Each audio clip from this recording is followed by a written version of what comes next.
You're listening to BioTalk with Rich Bendis, the only podcast focused on the biohealth capital region. Each episode, we'll talk to leaders in the industry to break down the biggest topics happening today in biohealth. Hi, this is Rich Bendis, your host for BioTalk. And boy, do we have a special guest for you today. This is a total departure from what we would normally do. But it's historic in nature, really, because my guest and I go back about 30 years, 3 decades, and he's really one of the pioneers in the technology-based economic development world, which includes bio and life sciences and a lot of technologies in the life science and biohealth space. But I'm privileged to have the founding president and CEO of the State Science and Technology Institute, which is now better known as SSTI, Dan Berglund with me today. Dan, welcome to BioTalk. Thank you, Rich. Good to see you. It's been a while. We were just talking prior to going on, and we haven't seen each other or talked to each other since COVID. So it's been quite a few years, but both of us have continued to stay the course. So there's a lot of people that listen to this, I hope, that may be aware of SSTI and you, and a lot of them attend your meetings. For sure, one of them I know is Brian Darmody, who wouldn't miss anything that SSTI does, and he's down at Bio in San Diego right now, so people will know when we're taping this. But everybody would like to know a little bit about your background history. Dan, for those people who don't know you, rather than me read your bio, why don't you just give a little background on Dan Berglund and how you got to where you are today? Okay. I'm the perfect example of falling into a career that you never expected to fall into. Graduated from Ohio University in the mid-1980s. Was going to do a job at the Ohio legislature starting in December of that year. Had 6 months to kill between graduation and the start of that job. Friend of mine had just finished up an internship with the Edison program in the Ohio Department of Development and said, "Hey, would you be interested in doing this?" I was like, "I need a paycheck. Sure, I'll do it." So worked as an intern for the Edison program for a few months and really fell in love with the topic, the work that we were doing, trying to create university industry technology centers, encouraging the growth of technology companies. And one thing led to another. They offered me a permanent position and ended up staying there for just over 6 years. From there, did 2 years of consulting work in the technology-based economic development field. And one of those projects ultimately led to the possibility of the creation of SSTI. So I've been running that for the last 28 years and just recently decided time for me to let somebody else have the pleasure of running this organization. Well, it sounds like you've been a real job hopper, Dan. So that's me. And the reason we're doing the podcast now is this news of Dan sort of stepping away to work a little part-time just broke last week. Was it this week or last week, Dan? Last week. Last week it broke. And so I said, we might as well get him while it's hot and the news is hot and it's very topical. And for those who don't know it yet, they're going to learn about it when we actually release this podcast. But the other thing, when you got involved in this, you called it TBED, technology-based economic development term. It was in the 80s, and really it was when the economies of a number of states weren't really that strong, and they were looking for ways to diversify their economies. And if I recollect, the Edison program and the Ben Franklin program in Pennsylvania were 2 of the states basically trying to stimulate their economies because their economies got hit very hard during the actual time when manufacturing was a little depressed and everything else was going on. So actually the Edison program, and when you got involved in it, was really one of the pioneers in developing technology-based economic development programs. That's right. So the history of the modern day tech-based economic development program can really be traced back for the most part, to the Ben Franklin program in Pennsylvania, which preceded the Edison program by a year or two. And then the Edison program legislatively created in 1982, but didn't actually start operating until 1983. Both of the programs, as you said, completely driven by the recession that hit the Great Lakes states, or as some people called them, the Rust Belt states. At the time, unemployment was hitting between 15 and 20%. There was a total restructuring of the economy as those states were losing manufacturing. So both at the policy level, at the staff level, and at the gubernatorial level, Governor Thornburgh in Pennsylvania, Governor Celeste in Ohio, and at the business level, there was a sense that the economy has changed. How are we going to change to adapt to this new economy? And by the way, we're spending a lot of money on higher education. Are there ways that we can take better advantage of that investment? And then finally, looking at what had occurred in Silicon Valley, Route 128 in Massachusetts. There was a lot of discussion at that time about the Massachusetts Miracle and Research Triangle Park. So sort of that whole combination of factors led to, let's try something different. Rather than just going out and recruiting companies, which was the traditional economic development approach, let's think about a different approach where you're trying to create an environment where new technology companies will be created and thrive. And sort of grow your own. Because everybody was talking about states pirating companies from each state and going across state lines and everything else at that time. So you mentioned that when you were consulting or when you were doing some of your program work, one of the programs you got involved in led to the creation of SSTI. Do you want to talk a little bit about that program and really the true evolution of how SSTI came to be? Yeah, because there are lots of different stories about the true evolution of SSTI. I forget exactly what the old saying is about success has many fathers and failure has none, or something Right. to that effect. And it's always interesting to meet people who tell me how they created SSTI or they were responsible for the creation of SSTI. And I'm happy that many people feel ownership of the organization. From my end of things, the work that we were doing was focused around a project that the Carnegie Corporation of New York had set up on the Carnegie Commission of Science, Technology, and Government. And one of the aspects of the commission was focused on science technology in the states. That led to a report on some recommendations on what the states could be doing.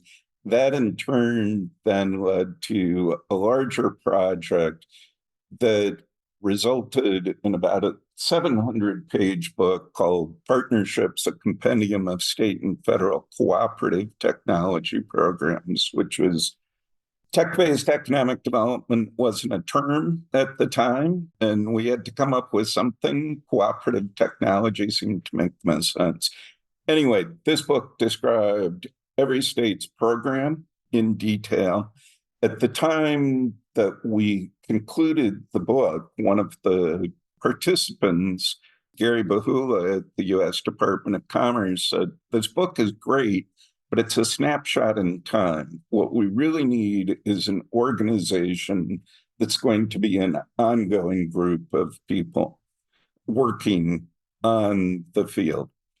My compatriot, my boss previously at the state, the person organizing all of this, Chris Coburn, had tried to create an organization, wanted the states to fund the staffing of one staff person to help coordinate discussion among the states. And the states wouldn't do it. But Chris saw an opportunity to go back to the Carnegie Corporation of New York, ask them for some seed funding. NASA put in some money.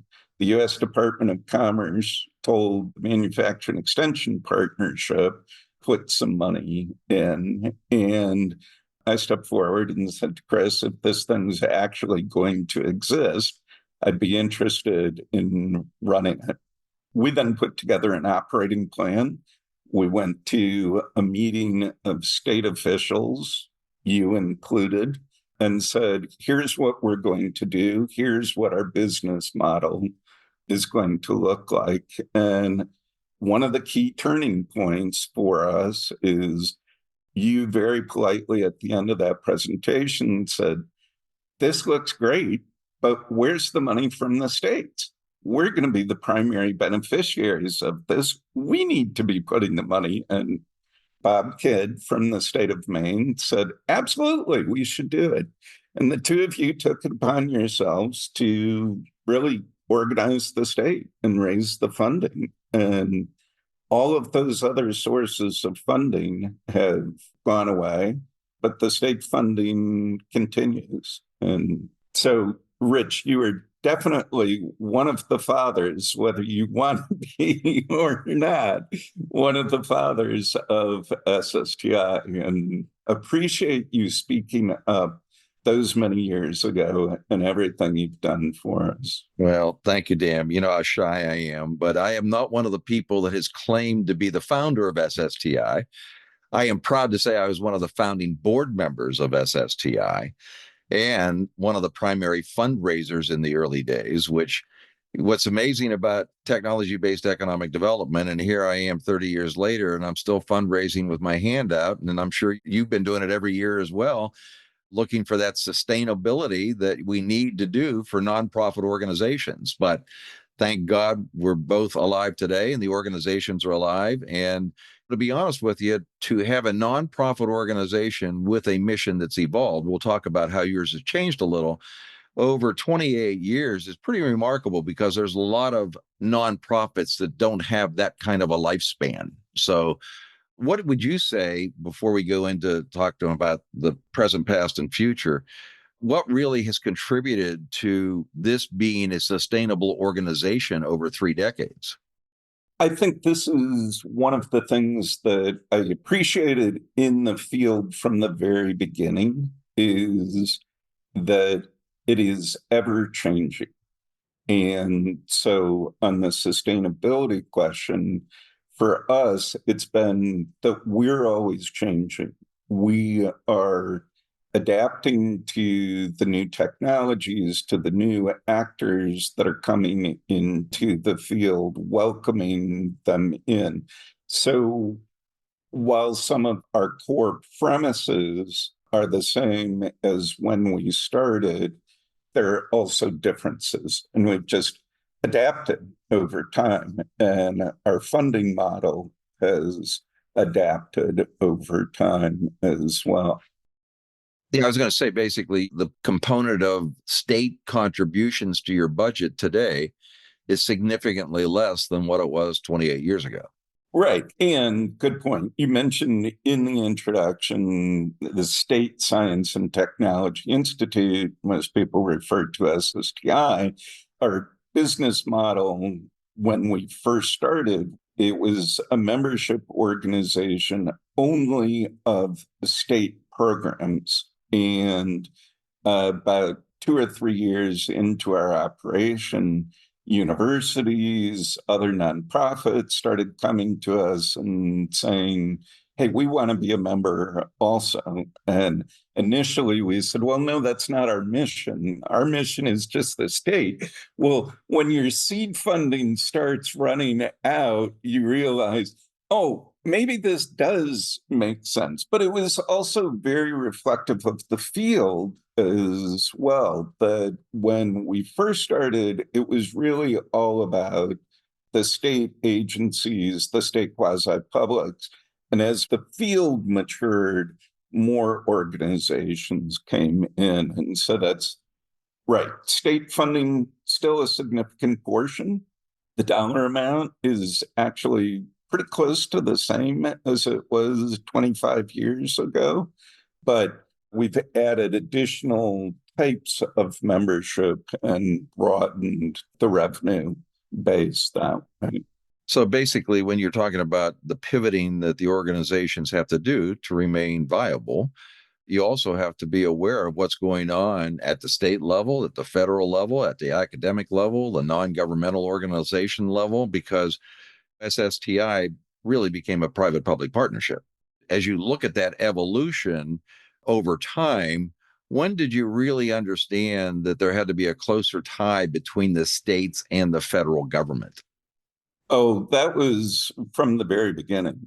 I mean, it was part of the outgrowth of this was a frustration on a number of states, the larger budgeted states, that they were making investments in university industry technology centers, while meanwhile the National Science Foundation was going out creating engineering research centers, science and technology centers, and there wasn't any coordination between what the states were investing in and what the feds were investing in.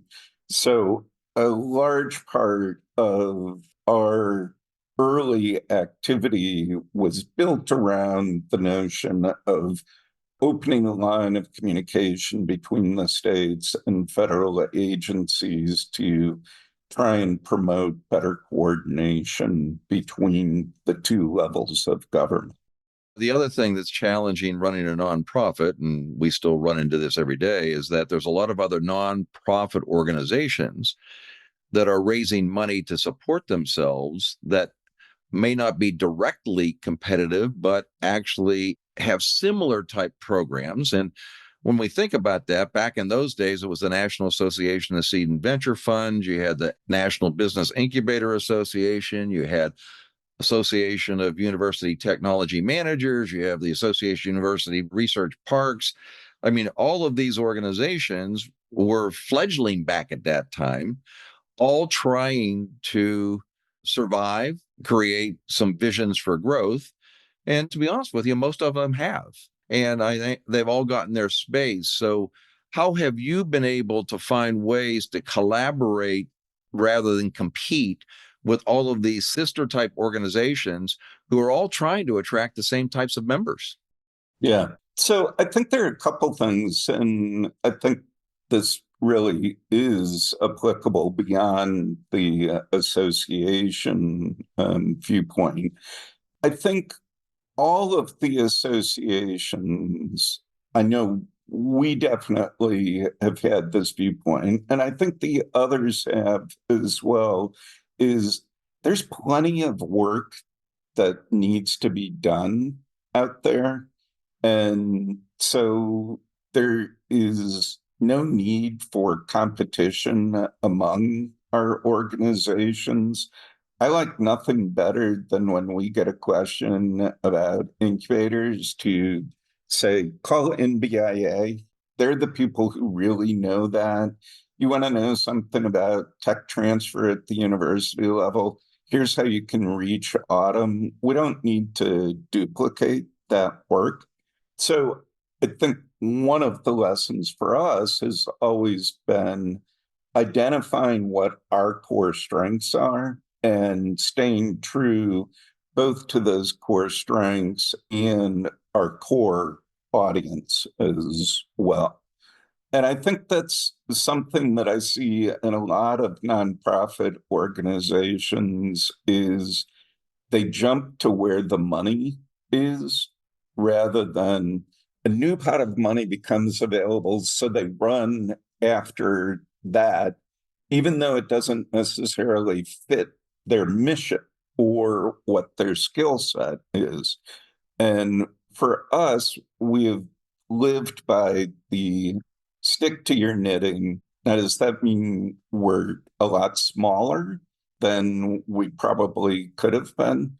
Yeah, you probably had some board members that were encouraging you to do different things, I would imagine. But basically, when you have stubborn CEOs that want to stick to the knitting and basically their vision, I guess it works, huh? It's a balancing act. The board has always done what the board should do, which is push and ask questions and probe as to whether that's the right thing. By nature, I tend to be more conservative when it comes to money and less willing to take a risk. But I think the core message is right, that it's really understanding what is the essence of the organization. I have seen other organizations that have said, we've been working in bubblegum for 20 years, but you know what? Steak is really hot now. So we're now going to do steak. And it's not a good thing for the steak industry. It's not a good thing for the bubblegum industry. And ultimately, it's not a good thing for the organization that's trying to convert from bubblegum to steak. Okay. That's a different analogy, but I guess it works. So you talk about core strengths. How would you define the core strengths of SSTI that has defined you over time? And what is the differential advantage that SSTI offers to its stakeholders that has enabled it to survive for 28 years? A couple things. I think that as we've written up my job description, something that we've not done for 28 years, as we have written up my job description, one of the things that stood out for the board and for me was we want somebody who can speak for the field and to the field. And I think that sums up both this position and the organization, that we're very closely connected to our members and trying to understand what our members' needs are so that we can represent them, so that we can speak for them.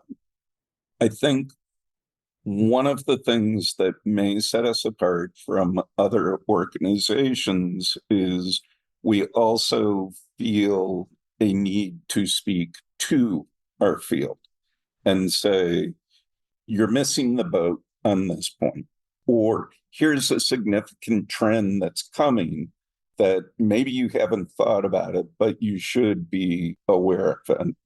Sometimes people don't like being spoken to, but I think in general, our membership has appreciated it.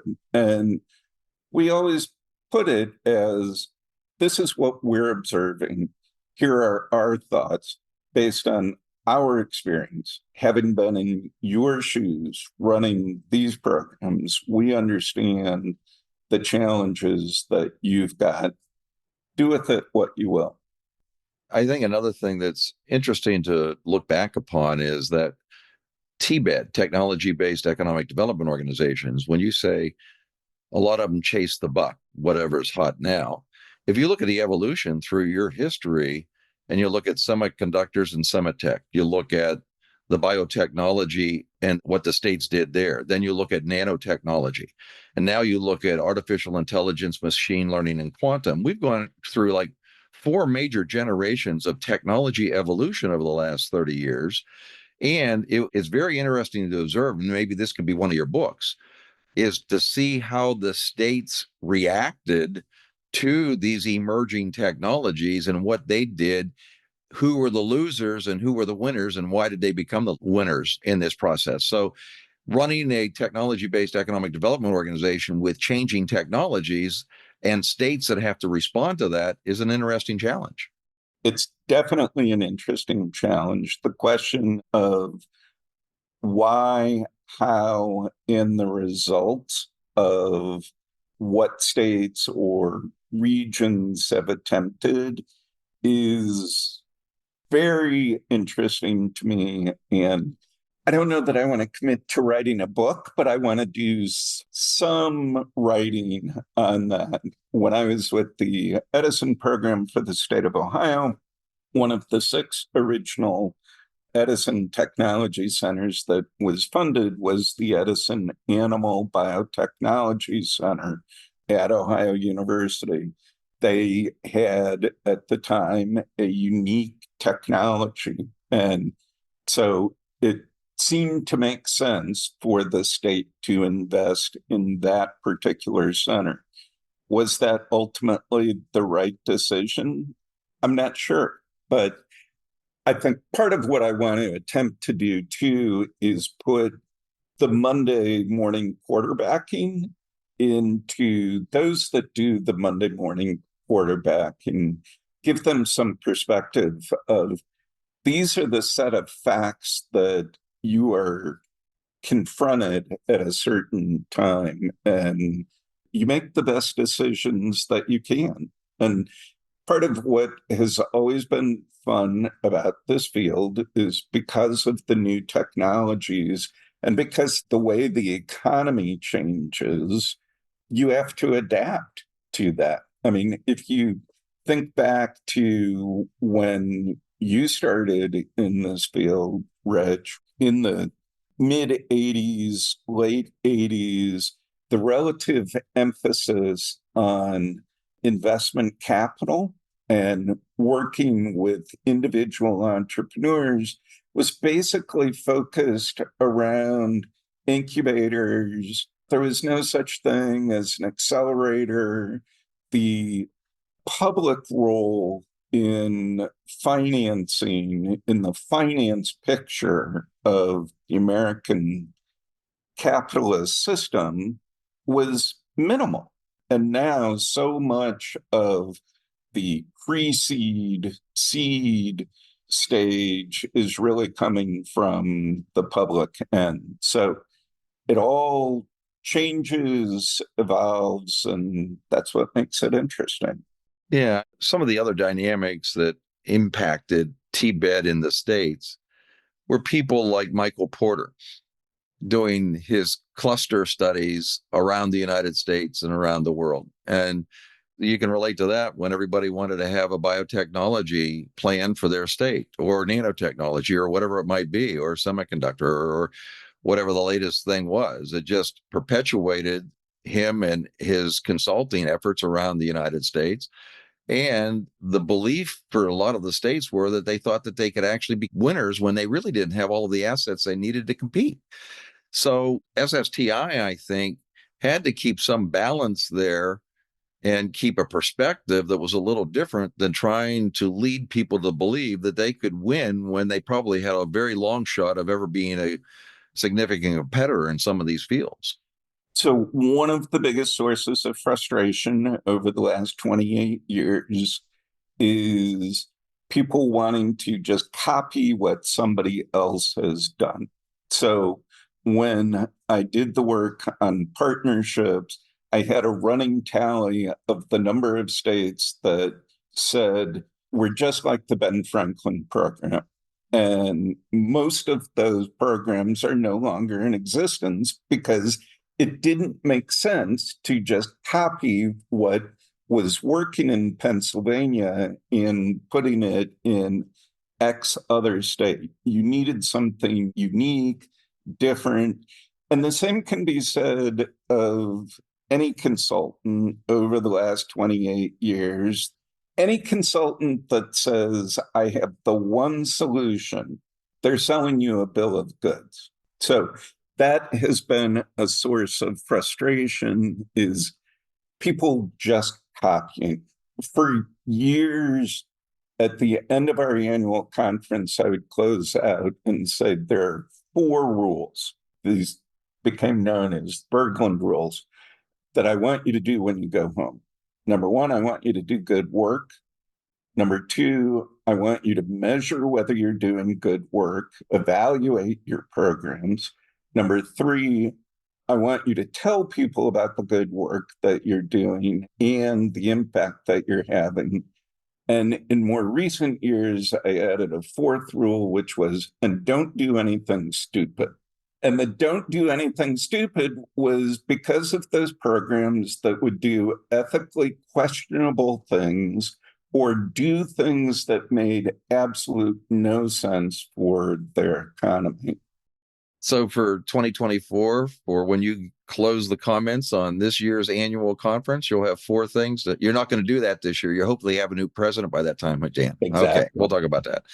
One other variable I want to talk about before we talk about another topic is that one of the things that's unpredictable in technology-based economic development relates to different administrations, either at the state or the federal level, and the commitment that those administrations have to technology-based economic development. And that has varied dramatically with leaders at the state or local government level, as well as at the federal level. So talk a little bit about how states can have continuity in programs with a change in leadership and a change in focus related to technology-based economic development.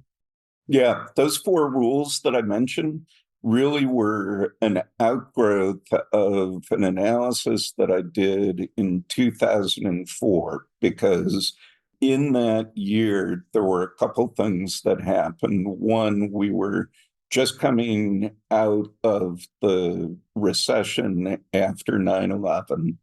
But there had also been a major political shift in 2002 as well. So 2004, we noticed there were a number of state programs that had been around for a number of years that got eliminated.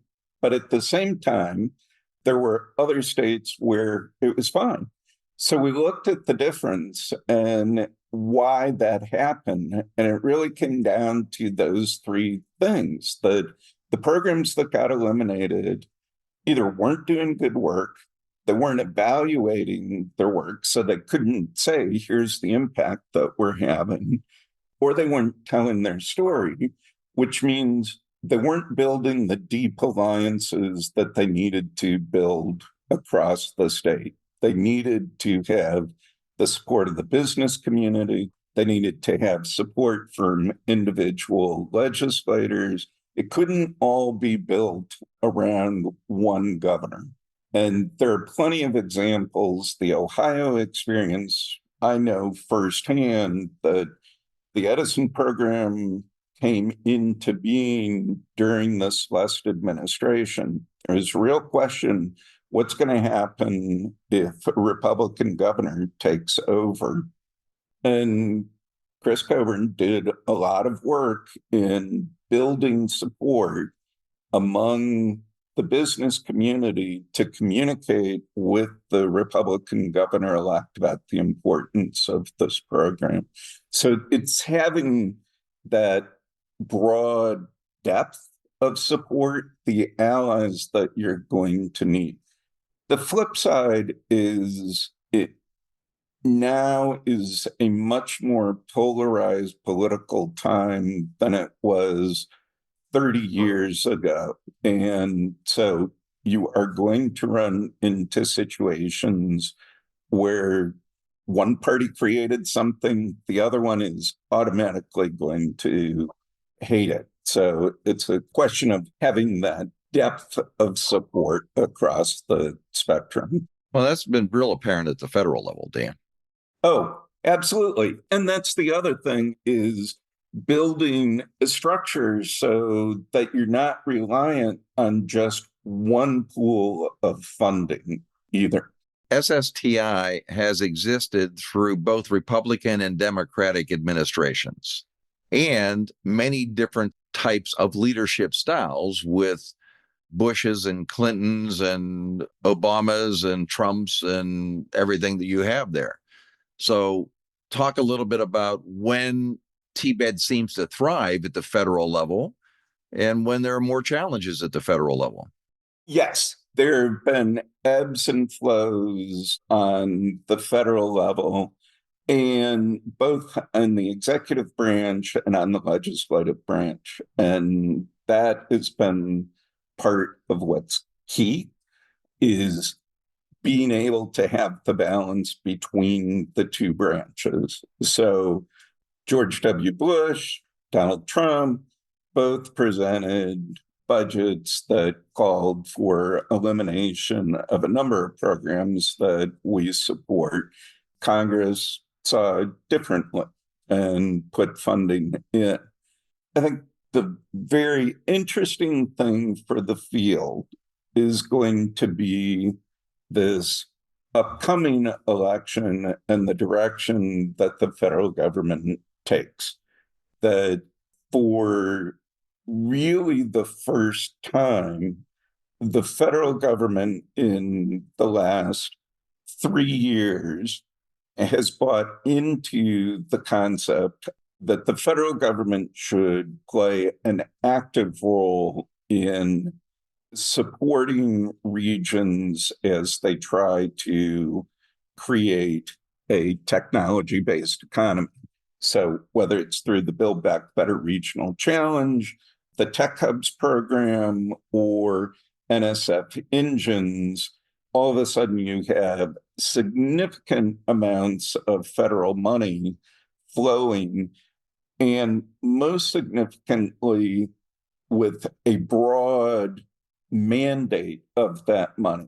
So where the feds have tended to play has been, here's a little bit of workforce money, or from another department, here's some research money, or from another department, here's something to do with small businesses. The difference in the last 3 years has been, it's more the system approach. And so now the challenge is going to be, is this a path that the federal government is going to continue on, or does it go back more to individual elements? Based on the vote that we saw for the CHIPS and Science Act, which created tech hubs, there's broad bipartisan support for this kind of investment by the federal government. But that's one of the biggest changes this field has seen in the 28 years that I've been at SSTI, is all of a sudden the federal government really cares about this issue and wants to spend money on it. So the federal government cares about it and you're walking away from it, Dan. Thanks, Rich. Are you calling me a quitter? No, but I mean, are you going to do this little transition because we're in such good shape right now? We don't have to do anything about it. You don't have to worry about your successor and the future of SSTI? I mean, there are a lot of reasons that I'm doing the transition at the time that I'm doing the transition. My personal plans had been to step down 2 years ago. And then this initial wave of federal money came, and I felt that I couldn't step down. But at a certain point, you just have to make a personal decision as to when is the best time for me. And I've taken this organization through 3 major economic downturns, and it takes a lot out of you. I'm tired. As I've said before, I don't have your energy. If I had your energy, I would do this another 28 years. Well, I have a couple programs I want to bring you into, Dan, so we could use your advice. But as we close this edition of this podcast, we didn't get into everything I wanted to, but based on generally how long we run these podcasts and what the listener's ability is to listen to these over time, we're talking to Dan Berglund, the CEO of the SSTI, the leading technology-based economic development association or organization in the country these days. Let's talk a little bit about your legacy. What is the one thing or couple things that you are most proud about over your 28-year history with SSTI? And what are the things that you wish that you could have achieved that still are out there to be achieved? So I get really uncomfortable with this question about my legacy because I'm the person who is out front more. It's a team effort because someone has to lead, though, Dan. Someone has to lead, but I can't emphasize enough. as I was writing my column for the Digest saying that I was stepping down, I wanted to go back and check some facts. And we've had 66 people over the years work at SSTI. So this isn't me, and it's not even those 66 people. It's all of the members, it's the board members like you, it's every member that has contributed. So with that caveat, the thing that I'm happiest about is, and this just really became clear in last year's conference, the number of people that were coming up to the SSTI team saying, I finally found my home. I found my people. And that's great. Sorry. Didn't expect no, that's okay. I mean, emotional. You're pulling a Barbara Walters on me. no, well, she gets paid a lot more than I do. But anyway, no, there's nothing wrong with that. Actually, creating an environment that people are comfortable in that talk the same language. And you can actually discuss your successes and challenges and opportunities with one another, and people get it. There are very few places to do that. And it's sometimes being the CEO of an organization like this, you've got a board, but how many people can you really talk to? So what you have is a whole bunch of practitioners coming together, and they have peers that they can talk to about similar problems where they don't really have the ability to do that within their own organizations or their own states or locations. Yeah, perfect description. We describe our events as safe places, and I'm extremely proud of the fact that we have created that environment. The whole team has created that environment. All of the people coming to those meetings buy into that environment. One of the people who is in the tech-based economic development field came from the traditional economic development field, and her comment after being at one of our meetings years ago, her first one, was, I can actually be honest with my peers about what I'm doing. In the traditional economic development field, I can't do that because we're all recruiting against each other. And here, somebody from the Water Council years ago said, our philosophy is there are two ways to get more pie. You either steal pie from others or you make more pie. And we're about making more pie. So, well, as we come to a close here, Dan, is there anything you'd like to tell the listeners, recognizing that this is a very diverse and broad audience? Anything about the last 28 years, which we thank you for your leadership for SSTI? I think one thing that I would just say is the importance of public service. I've dedicated 40 years to a public service career in different forms. And don't let anybody tell you that it's not important and that it doesn't have value. So, Rich, keep doing what you're doing. I would say to the listeners, keep doing what you're doing. And we appreciate everything that you all are doing to make this country and this world a better place. Well, Dan, thank you for taking the time to be on BioTalk today. Hopefully it's not the last time that we're going to have this. I want to do a little sequel to it once you start your writing. But again, I speak for a number of the listeners and a number of other people in the field. And thank you for what you've done for technology-based economic development over the years and leaving it in a better place than you found it. Thank you, Rich. I appreciate that. You're welcome. And best of luck in your future. Thanks for listening to BioTalk with Rich Bendis.